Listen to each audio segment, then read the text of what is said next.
보상을 약속받고 기다리는 인내는 자신의 삶을 훨씬 이롭게 만든다는 그런 사실이 사실 실험 중 연구 결과로 나왔습니다.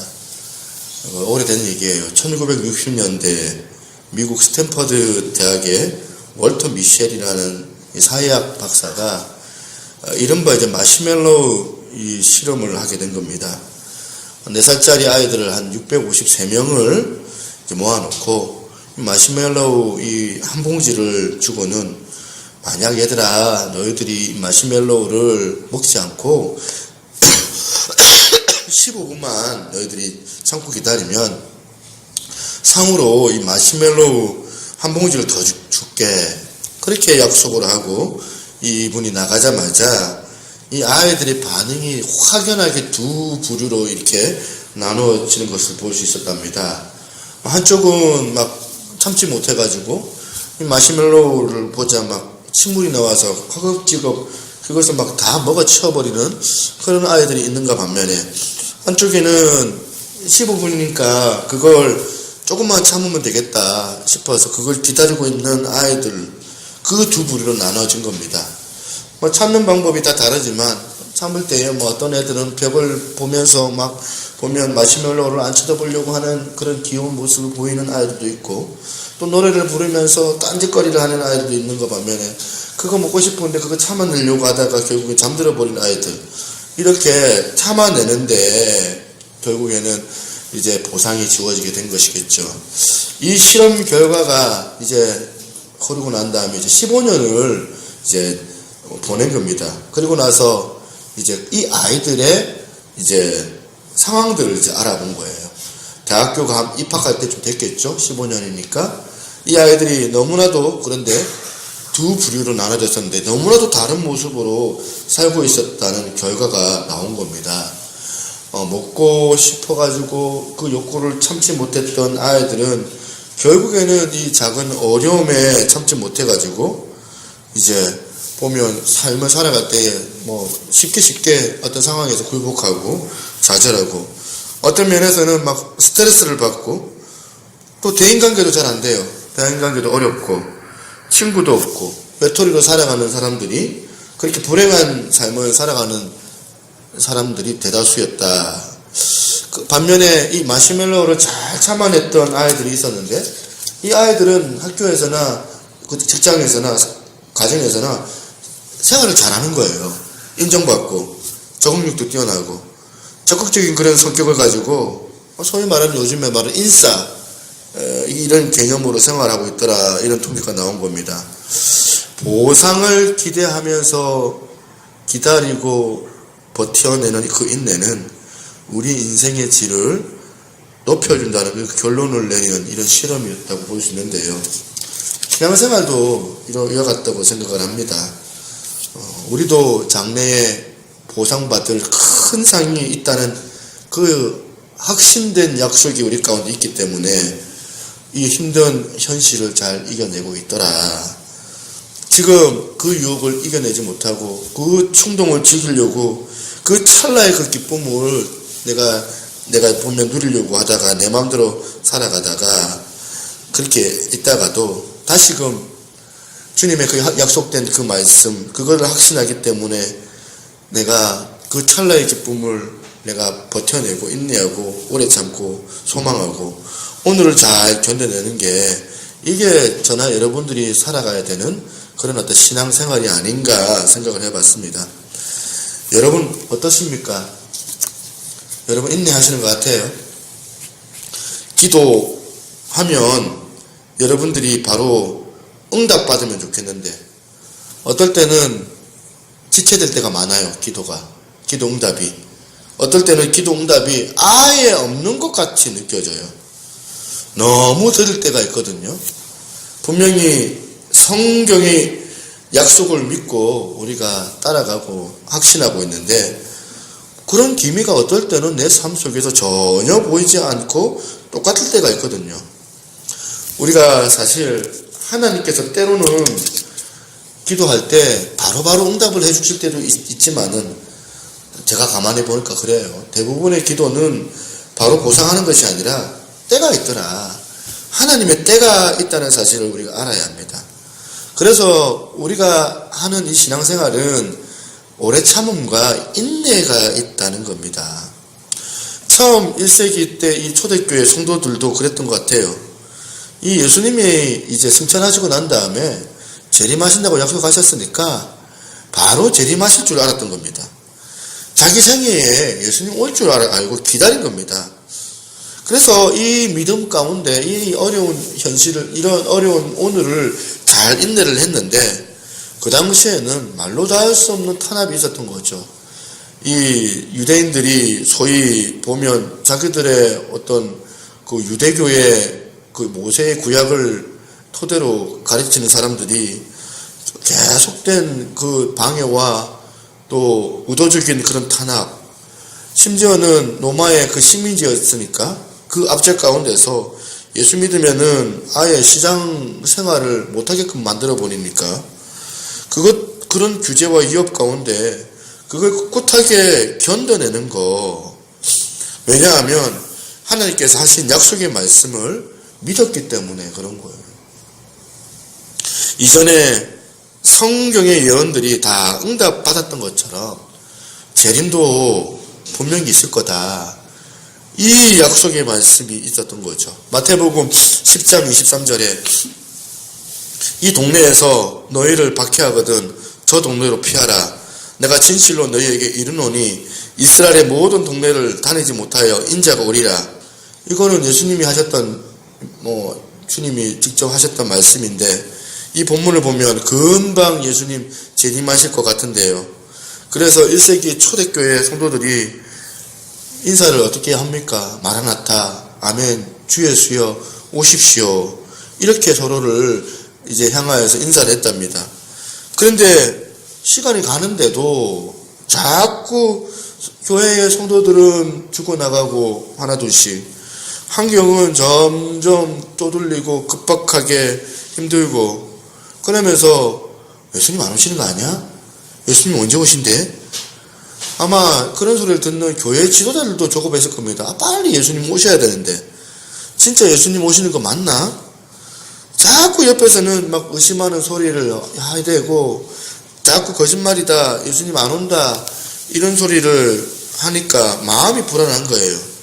어떤 사람들은 아예 예수님 재림은 없다, 예수님 재림은 그냥 그건 허구다, 심판 없다, 그렇게 이 세상은 영원히 흘러간다, 그렇게 주장을 하고요. 그래서 하나님께서 이 사도 요한에게 계시록의 한 장을 보여주시면서 그걸 기록하게 하고 교회마다 그것들을 읽어 나가게 하신 이유가 바로 여기 있다고 저는 생각을 하거든요.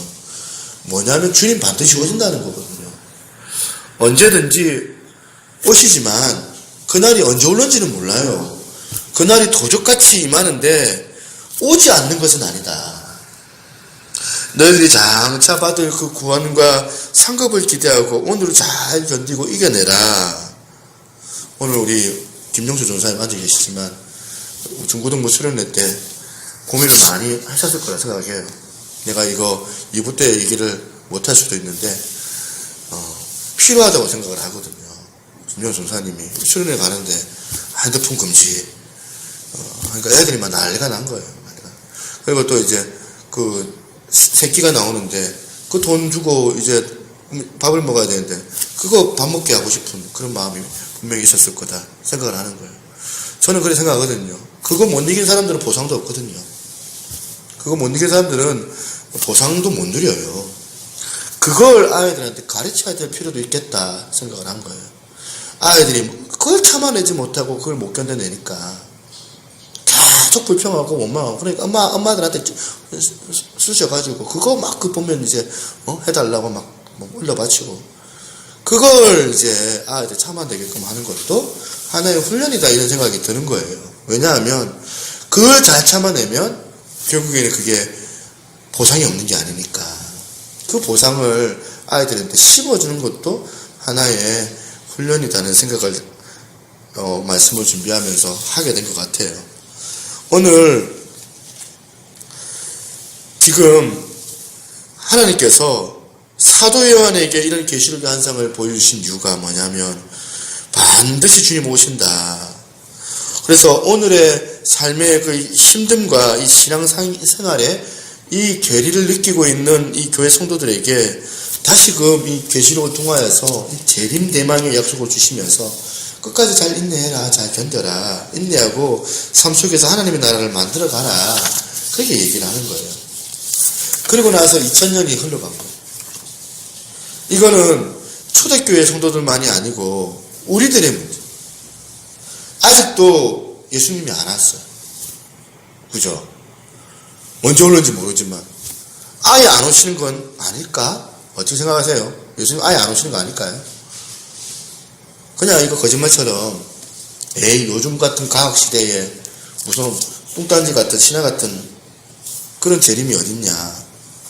이 요한계시록이 똑같이 우리에게 지금 초대교회 성도들처럼 읽혀지고 있는 이유가 뭐냐? 아니다는 거예요. 예수님 아직 안 오셨지만 반드시 오신다. 이걸 보여주시기 위해서 오늘 사는 우리들에게 이 재림으로 인한 보상이 반드시 있는데 잘 견디고 인내해라는 거예요.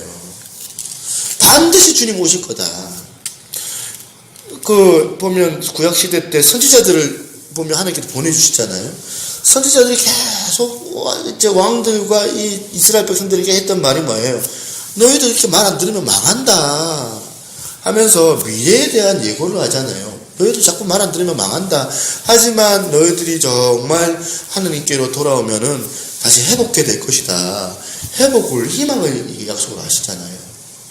그때 당시에 백성들이 그걸 듣고 안 믿었던 사람들이 많았을 거예요. 그런데 결국에는 이스라엘 나라가 망하게 되고, 결국에는 망했던 그 나라가 다시 회복되는 그런 일들이 있었잖아요. 우리도 마찬가지예요. 과거의 말씀에만 우리가 적용하는 것이 아니라 미래의 말씀을 우리가 믿고 우리가 인내하는 거거든요. 그것을 소망을 두고 우리가 보고 잘 오늘을 견뎌내는 거거든요. 이걸 말하는 게 요한계시록이다. 여러분 1900년도, 1980년도 여러분도 다 그 시대에 살았으니까 그때 당시만 하더라도 2000년이 안 왔잖아요. 2000년이 안 오니까 아마 우리는 이렇게 생각한 거예요. 2000년쯤 되면 예수님 재림하지 않을까. 그래가지고 많은 교회와 목회자들, 기도원의 원장들도 다 그런 식으로 얘기를 해요. 그런 기대를 했어요. 심지어는 다미 선교회는 구체적으로 1992년 10월 23일인가요? 그날 거기 휴거한다. 그때 막 보니까 막 전봇대에 막 탁탁 지하철 지나가면 막 딱 붙여놓고 휴거 해가지고 막 보면 모여라 하면서 그날 온통 신문에 나고 TV에 났어요. 흰옷 입고 자기들은 공중 들려야 된다고, 휴거 받아야 된다고, 자기들 가지고 있는 직업 다 포기하고 학교 생활 포기하고 재산 팔아먹고 그렇게 재림 때 휴거 받을 거라고 모여가지고 북치고 깽가리 치고 그렇게 휴거 예배를 드렸지만 결국에는 그 자정이 지나가버리니까 불발이 되어져 버렸잖아요. 저는 그 전에 저때 진짜면 어떡할까 제가 그렇게 걱정했던 기억이 나요. 만약에 내가 휴거에 동참하지 못하는 사람이라면 어떡하지? 그때 저는 이제 모태신앙이었으니까 막 그런 얘기들 들으면서 막 불안한 거예요. 불발이 되고 난 다음에 많은 사람들이 실망하고 교회를 등지고 그것 때문에 교회가 전도가 안 되는 엄청난 이 한국교회의 휴증 그때 당시만 해도 1000만을 막 했는데 지금은 이제 그 1000만의 그 기세가 꺾여버렸잖아요. 꺾이는 그 타이밍이 언제냐면 1992년도래요. 1992년도 그 타이밍 때 1000만에서 탁 꺾여버렸대요. 그러면 900만, 800만으로 지금 이렇게 내려가고 있잖아요. 교세가. 교회들이 엄청난 휴증을 감당하고 아픔을 겪은 바가 있습니다. 2000년도 밀레니엄 버그 때 1999년 12월 31일 12시 자정이죠.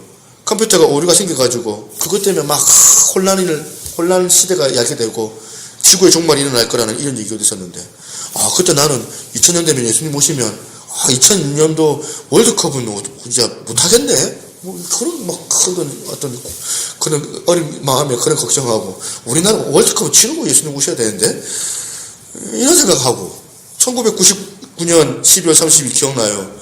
제가 전도사로 그때 처음 김해에 갔을 때 송구영신 예배를 드렸는데 1999년 12월 32일 찬양하고 예배 딱 끝나고 딱 나왔는데 여전히 세상은 그대로인 거예요.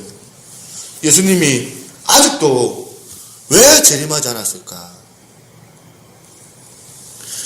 이거는 초대교회 때부터 나온 얘기예요. 2000년이 지났어요. 왜 예수님은 이 재림을 지연하실까요? 여러분, 왜 그럴까요? 우리 하나님께서는 시간을 초월하시는 분이라는 이 사실 우리가 보면 때로는 잊어먹기 때문에 그래요. 우리 하나님은 시간을 초월하신 분이시기 때문에. 베드로후서 3장 8절 한번 띄워주세요. 사랑하는 자들아, 주께서는 하루가 1000년 같고 1000년이 하루 같다는 이 한 가지를 잊지 말라. 하나님께서는 시간과 이 공간 바깥에 존재하시고 우리는 시간, 공간 안에 있는 피조물이에요. 하나님께서 과거, 현재, 미래 그 모든 시간이 우리 하나님께서는 현재 시간이 되는 거거든요. 영원 전에 계시고 영원 후에 존재하시는 분, 영원하신 존재가 바로 우리 하나님 아닙니까? 그러니까 우리 이런 단편적인 이 생각, 가능과는 상식 바깥에서 존재하시는 영역에 계시는 분이기 때문에 또 이 재림이 지연되는 이유가 또 하나 있어요. 뭐냐면 하나님의 사랑 때문이에요. 하나님께서 인간 한 사람을 천하보다 귀하게 여기기 때문에 단 한 사람이라도 그 죄인 한 사람을 구원받기를 원하셔서 오랫동안 참아내고 기회를 주시는 거예요. 하나님의 선하신 마음은 단 한 사람도 멸망하지 않고 다 회개하기를 바라세요. 베드로후서 3장 9절 이거 한번 같이 한번 읽어볼까요? 한번 띄워주세요. 같이 읽습니다. 시작. 주의 약속은 어떤 이들이 더디다고 생각하는 것 같이 더딘 것이 아니라 오직 주께서는 너희를 대하여 오래 참으사 아무도 멸망하지 아니하고 다 회개에 이르기를 원하십니다. 언젠가 여러분 재림은 마침표로 찍듯이 우리에게 분명히 오지만 그건 내일이 될지 우리 시대에 올런지 그건 아무도 알 수가 없어요. 분명한 것은 하나님께서 기회를 주신다. 우리를 너무 사랑하셔서. 성경은 이 재림을 얘기를 해요. 재림이 없는 게 아닙니다. 반드시 재림이 올 겁니다. 그리고 우리가 주어질 그 보상을 가지고 기대하면서 우리가 사모하는 거예요. 우리가 해야 할 일이 바로 이거예요. 그래서 베드로전서 3장 12절에 하나님의 날이 임하기를 바라보고 간절히 사모하라. 그날에 하늘이 불이 타서 풀어지고 물질이 뜨거운 불에 녹아지려니와 우리는 그의 약속대로 의가 있는 곳인 새하늘과 새 땅을 바라보는도다. 오늘 본문이 요한계시록 20장인데 오늘 본문은 그 유명한 천년왕국과 그리고 그 이후에 최후의 심판 이야기가 나옵니다. 이것만 가만히 봐도 주님 재림은 반드시 있다는 사실이잖아요. 마귀가 천년 동안 결박을 당한대요. 그 배후에 조종했던 음녀, 바벨론, 이스라엘이 이 세상이 멸망당하고 그 배후였던 용이라고도 하고 옛뱀이라고도 하는 이 마귀가 결박이 되어 무적행이라고 하는 끝이 보이지 않는 깊은 구렁에 천년 동안 갇힌답니다. 천년 동안 사단이 역사하지 못하는 이런 놀라운 세상이 시작된다는 거예요. 이걸 사람들은 일컬어서 천년왕국이라고 얘기를 해요. 들어보셨죠, 여러분? 천년왕국. 실제 성경에 천년왕국이라는 단어는 없어요. 그리고 동시에 마귀에게 절하지 않고 순교를 했던 성도들이 부활을 하게 되는데 이게 첫 번째 부활인데 그분들이 그리스도와 함께 천년 동안 왕노릇하고 심판의 건설을 가지고 다스린답니다. 이게 첫 번째 부활이래요. 여기서 잠깐 천년왕국에 관하여서 교회 안에서 많은 그런 학설들이 있습니다. 한번 띄워주실래요? 4가지 정도로 나오고 있는데 역사적 전천년설, 세대주의 전천년설, 후천년설, 무천년설 이런 학설들이 있어요. 이건 예수님의 그 재림 전후에 언제 천년왕국이 있느냐 이에 따라 지금 학설이 나누어진 건데 먼저는 후천년설은 천년왕국 후에 예수님의 재림을 이야기해요. 천년왕국 다음에 예수님 재림한다고 하는 이야기인데, 이 학설은 고대에는 있었는데 이 학설은 요즘에는 이제 주장하는 학자들이 거의 없어요. 그 역사적 전천전설이 나와요. 이거는 뭐냐면 예수님이 재림하시고 난 다음에 1000년 동안 실제 하나님의 왕국이 세워진다는 거예요. 실제 기독교 이상 국가가 생긴다. 또 이게 이단들이 주장하는 세대주의 전천전설, 이거 보니까 성결교도 이걸 주장을 하더라고요. 예수님 재림 후에 휴거가 있대요. 공중으로 일부 성도들이 여기서 말한 일부 성도들은 누구예요? 아까 말했던 그 순교자들을 얘기하는 거죠. 일부 성도들이 휴거하고 난 다음에 남은 자들이 7년 동안 대환란을 겪고, 그리고 난 다음에 천년 왕국이 세워진다. 그렇게 얘기를 해요. 무천년설은 뭐냐면 상징으로 천년 왕국을 해석을 해요. 그러니까 실제적인 천년 왕국이 있는 것이 아니고, 지금 우리가 살고 있는 교회 시대를 얘기하는 거예요. 예수님께서 승천하시고 난 다음에 교회가 세워졌잖아요. 그때부터 하나님의 나라가 도래한 것으로 보는 거예요. 하나님의 나라가 도래했기 때문에 그 하나님의 나라가 천년왕국이다. 그래서 천이라고 하는 그 숫자가 본래 많고 긴 것을 상징하잖아요. 천이라는 숫자가. 이걸 상징하기 때문에 예수님이 승천하시고 오늘까지 그 교회 시대인데 그게 천년왕국이다. 이 교회 시대, 이 마지막 때에 예수님께서 재림하게 될 것이다 하는 겁니다. 그러니까 가만히 생각해 보면 예수님께서 내가 마귀를 멸하러 왔다고 하셨으니까 예수님께서 십자가 사건을 통하여서 이 마귀가 결박되고 힘을 잃어버렸다, 이렇게 보는 거예요. 힘을 잃어버렸고, 그렇기 때문에 그 강력한 마귀의 역사는 없고, 우리 시대에 예수 그리스도를 믿기만 하면 이 마귀들이 벌벌 떤다. 그런다고 해서 마귀가 없는 게 아니잖아요.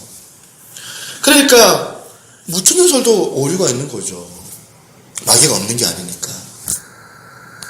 이건 그러니까 뭐가 옳다고 단정할 수가 없습니다. 이거는 하나님께서 이 시대와 시기를 아실 뿐이지 그 때가 돼봐야 알지 우리가 함부로 단정할 수 있는 게 아니에요. 우리 합동교단은 사실은 우리 나이 많으신 우리 선배, 우리 목사님들은 역사적 전천년설을 보통 주장을 하고, 또 이제 2000년도가 지나면서 많은 목사님들이 무천년설을 주장을 해요. 그런데 이 두 학설 다 약점들이 다 있다는 거예요. 오류가 있고.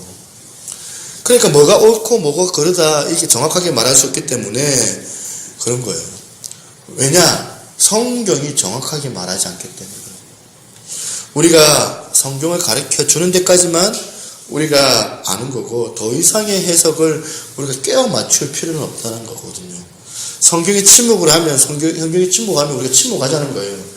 요상한 권사님 찾아가가지고, 요상한 어떤, 보면, 그런 은사자 찾아가가지고, 막 이렇쿵 저렇쿵, 그런 소리 듣지 말자는 거예요. 그런데 여기, 요한계시록 20장에 분명히 깨달을 수 있는 주님의 교훈이 발견이 되어요. 분명한 것은 예수님의 재림은 반드시 옵니다. 그 이후에 또 반드시 최후의 심판이 우리 가운데 주어지게 될 것이다. 그래서 요한계시록 5장 28절에도 이를 놀랍게 여기지 말라. 무덤 속에 있는 자가 다 그의 음성을 들을 때가 오나니 선한 일을 행한 자는 생명의 부활로 악한 일을 행한 자는 심판의 부활로 나오리라. 이미 예수님께서 예언하신 말씀입니다. 반드시 재림 사건이 올 것이고 재림 후에 일어날 최후의 심판 가운데 우리는 새하늘과 새 땅을 보게 될 것이다. 이 믿는 우리의 이 확신요, 비교할 수 없는 큰 보상이 우리 가운데 주어지게 될 텐데, 그러니까 유혹과 그리고 시험이 몰려와도 오늘을 잘 견디고 있냐는 거예요. 소망이 있기 때문에. 오늘 요한계시록 20장 가운데 세 가지 교훈을 제가 살펴보고 함께 여러분들과 기도하기를 원합니다. 첫 번째 교훈이 뭐냐면, 사단은 굉장히 보이지만 주님 앞에서 이 사단은 아무것도 아니다는 사실을 우리가 알고 여러분도 사단을 물리칠 수 있는 여러분 되시기를 소망합니다. 2절 3절에 보시면 용을 잡으니 곧 옛뱀이요 마귀요 사탄이라 잡아서 1000년 동안 결박하여 무저갱이에 던져놓고 잠그고 그 위에 임봉하여 천년이 차도록 다시는 만국을 유혹하지 못하게 하셨는데 그 후에는 반드시 잠깐 노이리라. 여기서 용, 그 다음에 옛뱀, 마귀, 사탄 나오는데 다 같은 놈들이에요. 죄송합니다. 여러분들 보고 놈이라 하는 게 아니니까. 그런데 이놈들이요 어떻게 하느냐, 상징적인 표현이 나옵니다. 하나님께서 어떻게 합니까? 잡았다, 놓쳤다, 이게 아니고 지를 잡자가 아니고 잡았다, 천연왕국 가운데 결박되고 무저갱에 던져놓고 잠그고 그리고 임봉 도장을 꽉 찍어가지고 못 나가게 만드는 거예요. 이런 표현이에요. 사단이 결박되어 끝이 보이지 않는 어두운 무저갱에 들어가 버렸다는 거예요. 그래서 우리가 우리 안에 예수 그리스도의 그 이름이 있으면 사단은 우리를 절대 건드리지 못할 줄로 믿습니다. 예수께서 마귀를 이길 수 있는 능력자가 되어주시기 때문에 여러분 두려워하지 마십시오. 마귀를. 여러분 이 사단을 무서워하고 여러분들이 사단이 굉장한 존재라고 여러분 생각하지만 사실 이놈들은 아무것도 아니다는 사실이에요. 그래서 마귀에게 재밌는 별명을 지어봤어요. 첫 번째 별명이 뭐냐면 뻥마귀예요. 마귀는 뻥을 잘 쳐요. 거짓의 아비잖아요. 자기를 가대평가해요. 그래가지고 내가 하나님과 1대1로 보면 싸우는 존재인데 교만하고 허세를 부려요. 마귀가 진짜 대단한 줄 알고 우리들은 그 마귀를 막 두려워하고 벌벌 떨어요. 하나님께서 마귀와 싸웠으니까 우리는요 마귀를 하나님급으로 봐요. 하나님같이 마귀가 무섭다.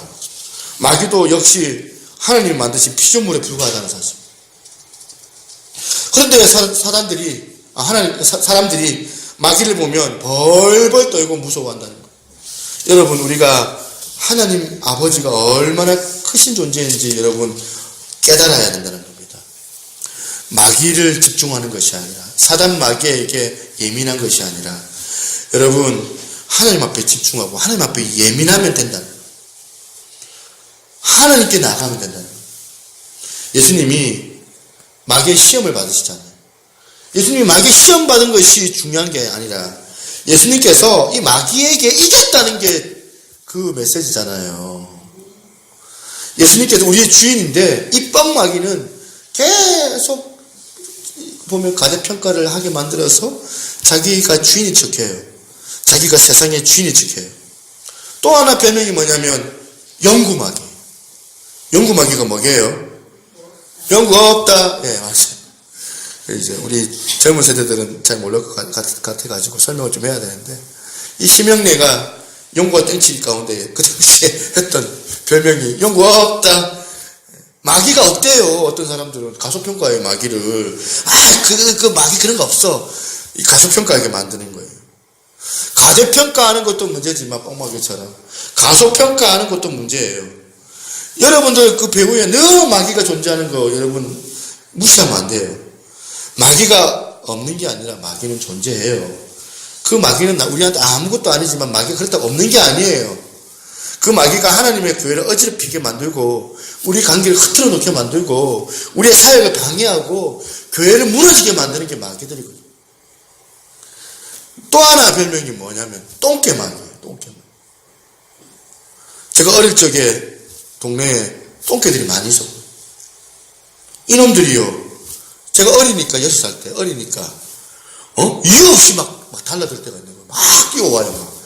그러면 내가 막 무서워가지고 막 얼른 막 그냥 뒤로 돌아가지고 막 도망을 막 치는데 그러면 똥개가 더 신이 나가지고 막 쫓아옵니다. 그 도망가다가 안 되겠다 싶어가지고 막 도저히 막 숨차가지고 거리다가 이제 탁 뒤로 돌아다 보면서 죽을래 이러면 막 똥개가 깽 하면서 도망을 가더라고요. 마귀가 이래요. 마귀가 똥개마귀. 우리가 겁먹고 맨날 도망가니까 사단이 아이고 약해 빠져가지고 아이고 한번 죽어봐라 이러고 막 쫓아오고 괴롭히는데 그것 때문에 내가 마음이 힘들잖아요. 그런데 여러분들 마귀 앞에서 승리를 선포할 수 있게 바랍니다. 선언하세요. 예수 그리스도 이름으로 명하노니 사단 마귀는 물러갈지어다. 그러면 이 똥개 마귀는 깽깽하고 도망을 가는 거예요. 그러니까 뻥마귀, 영구마귀, 우리를 괴롭히는 이런 똥개마귀가 똥개같이 도망갈지어다 이렇게 외치는 거예요. 야고보서 4장 7절 같이 한번 읽어봅니다. 시작. 마귀를 대적하라. 그리하면 너희를 피하리라. 아멘.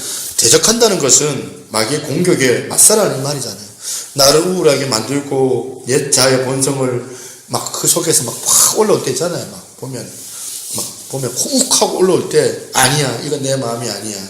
나사렛 예수 그리스도 이름으로 명하노니 너는 내게서 떠나가라. 나를 우울하게 만드는 악하고 더러운 영들아, 너는 이미 결박되었다.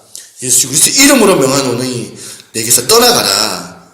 이렇게 예수의 이름으로 기도할 때 마귀는 똥개 같은 존재라서 아무리 연약한 성도라고 할지라도 아무리 어린애 같은 아이라 할지라도 예수 믿고 이름 가지고 나가면은 떠나갈 줄로 믿습니다. 그 말씀을 바르게 행하고 사는 사람들 앞에 사단 마귀는 어쩔 줄을 몰라요. 벌벌 떨어요. 그런데 말은 예수님 이름으로 하는데 삶은 예수님 이름으로 안 사는 사람들은 그 사단이 웃기게 보는 거죠. 웃긴다면서. 예수님 이름이 그 안에 없거든요. 사실은.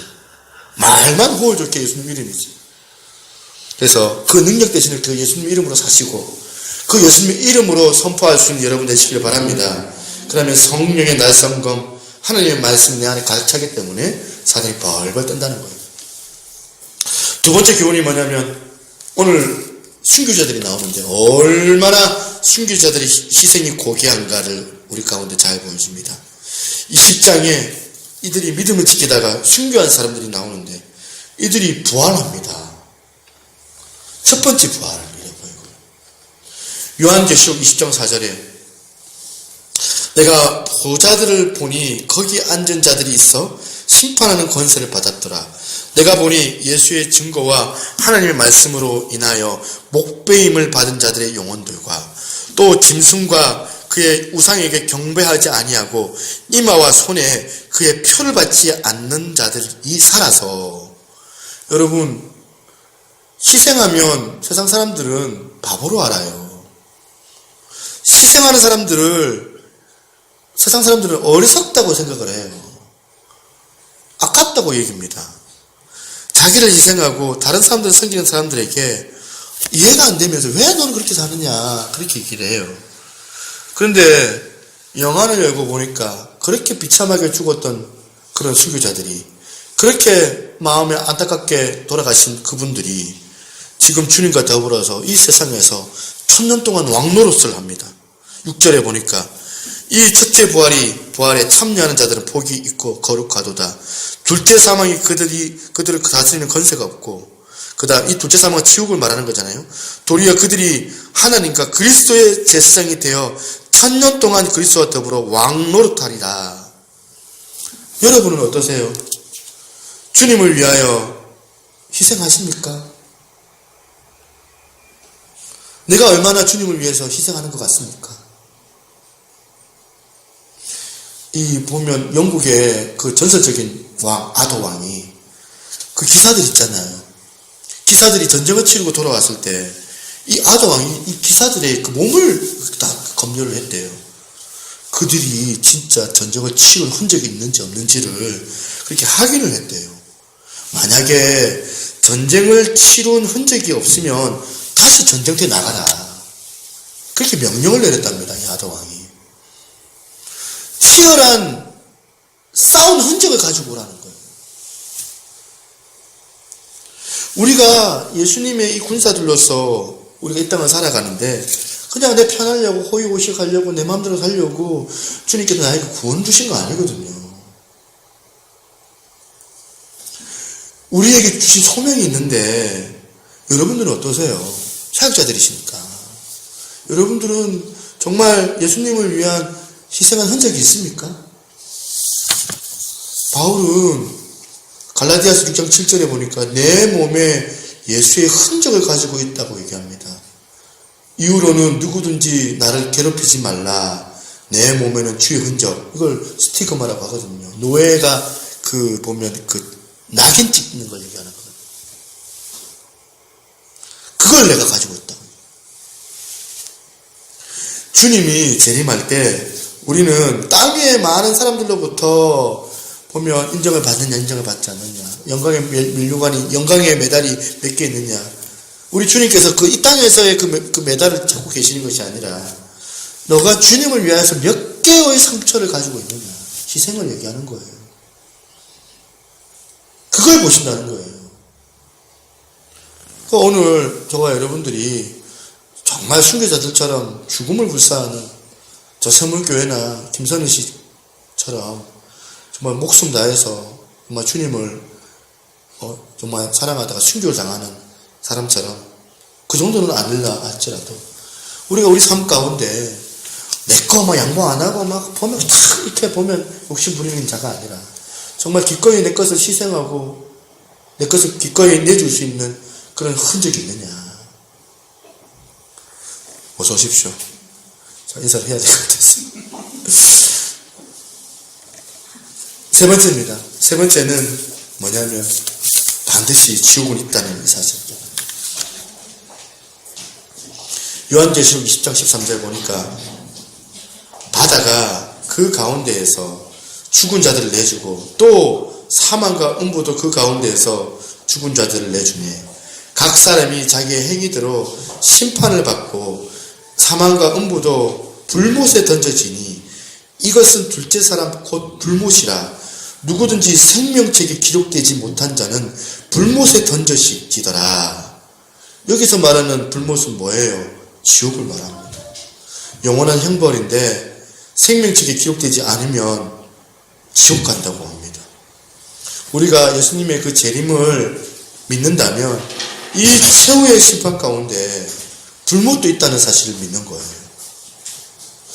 1000편이 넘는 조나단 에드워즈의 설교 가운데 가장 유명한 설교 제목이 이겁니다. 진노하시는 하나님의 소나기에 있는 죄인들. 여러분 이 제목 어떠세요? 듣기만 해도 으슥하죠.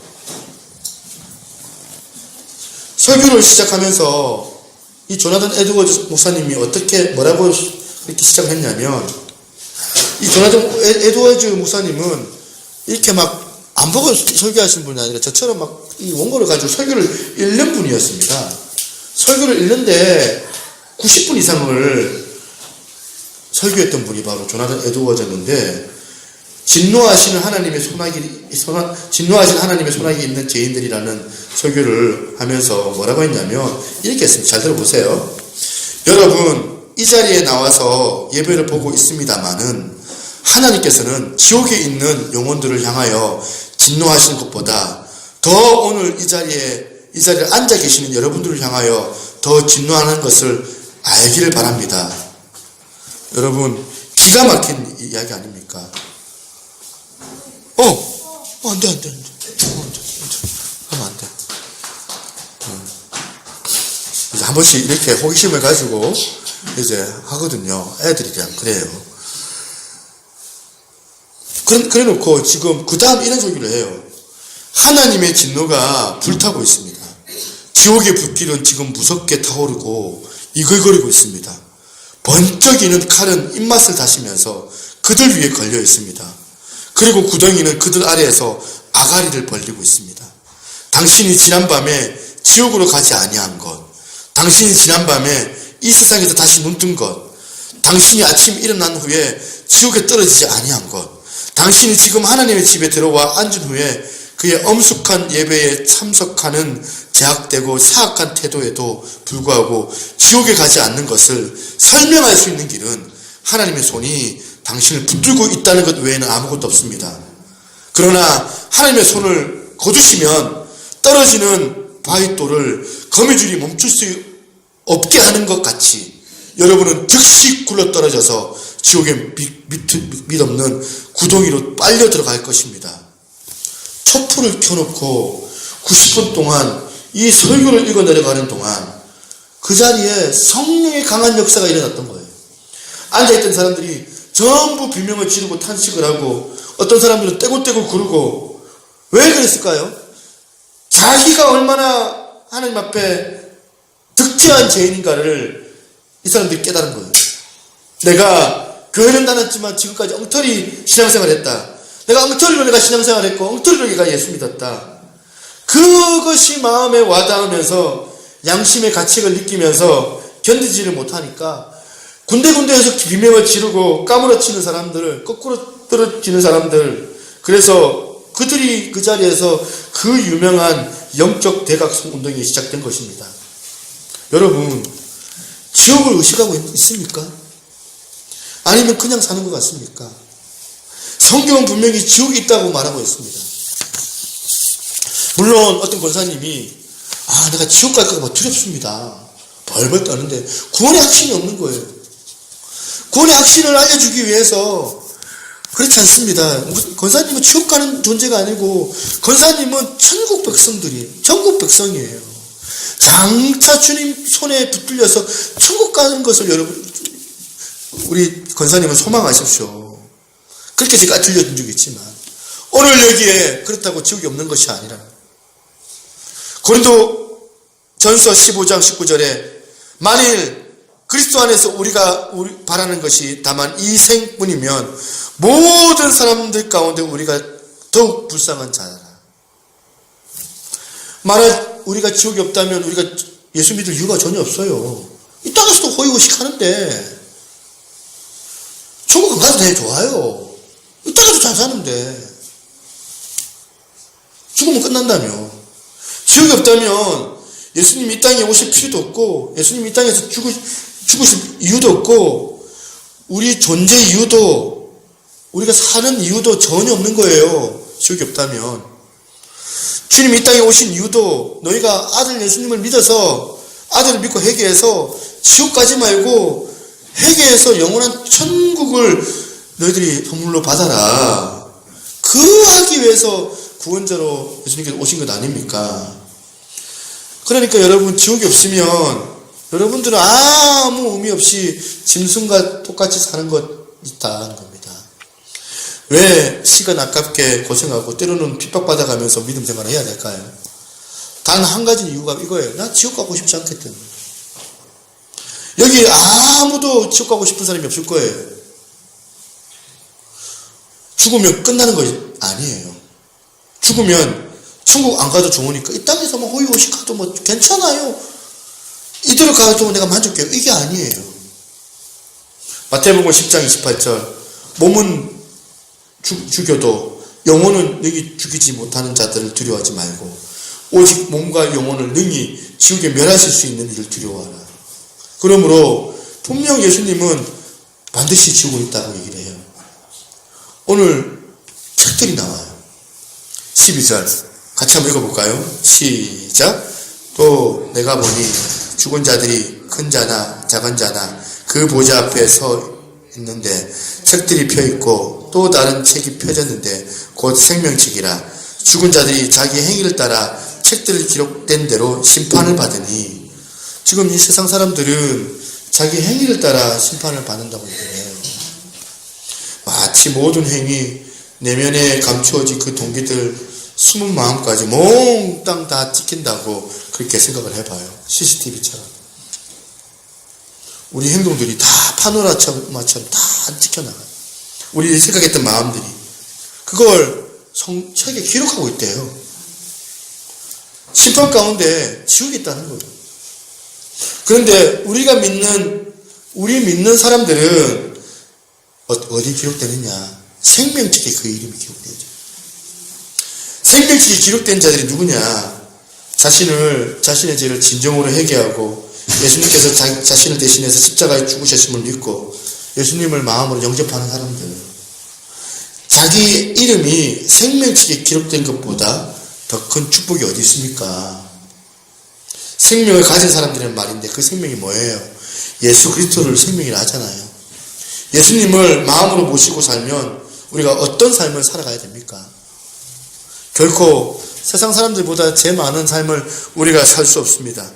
자신 안에 예수님께서 계신다는 그 이 사실을 알기 때문에 예수님과 동행하기 때문에 우리가 의로운 삶을 살아가게 되더라. 생명책에 기록되었다고 확신할 수 있는 것은 뭐냐면 내 속에 예수님이 계신가 확인하면 돼요. 우리가 생명책에 기록되는 구원받은 자격이 있는 것은 우리 행위가 의롭고 거룩하고 사랑이 많아서가 아니에요. 여전히 우리들은 재성 많은 존재들인데 넘어지기도 하는데 때로는 혈기나 정욕이나 음란이나 거짓의 충동이나 유혹에 찰나의 기쁨에 넘어지기도 하지만 그럼에도 불구하고 하나님께서 다시 이렇게 세울 수 있는 은혜를 우리에게 주셨다는 사실입니다. 여전히 주시는 그 속죄의 은혜가 우리 가운데 있고 내가 예수님 영접했기 때문에 사단이 계속해서 우리를 참수하고 우리를 공격한다 할지라도 주님께서 자신의 피로 정결하게 하고 어렵게 한다는 그런 역사, 주님께서 우리를 변호해 주신다는 거예요. 그래서 오늘 생명책에 그 이름이 기록된 자는 은혜로 구원받은 사람들, 저나 여러분들이라는 거예요. 그래서 생명책에 이름이 기록되지 않으면 여러분들이 그 죄악의 행위로 심판을 면할 수 없지만 하나님의 백성들은 그 기쁨이 넘치게 된다는 사실을 우리가 기억해야 합니다. 생명책에 이름이 기록된 증거로 주님과 동행하며 사는 그 기쁨 때문에 의롭고 거룩하고 사랑으로 우리가 이 땅을 살아갈 수 있게 되더라는 거예요. 오늘 여러분 보상이 있기 때문에 우리가 마시멜로를 참아내는 거예요. 보상이 있기 때문에 어떤 시험도 고난도 이기는 거예요. 보상이 있기 때문에 오늘 잘 견딜 수 있다는 사실을 기억하고 주님과 함께 동행하는 사람들에게는 하나님 나라에 큰 상급이 있다는 사실을 기억하시며 오늘도 잘 굳건하게 이길 수 있는 복된 여러분 되시기를 주님의 이름으로 축원합니다.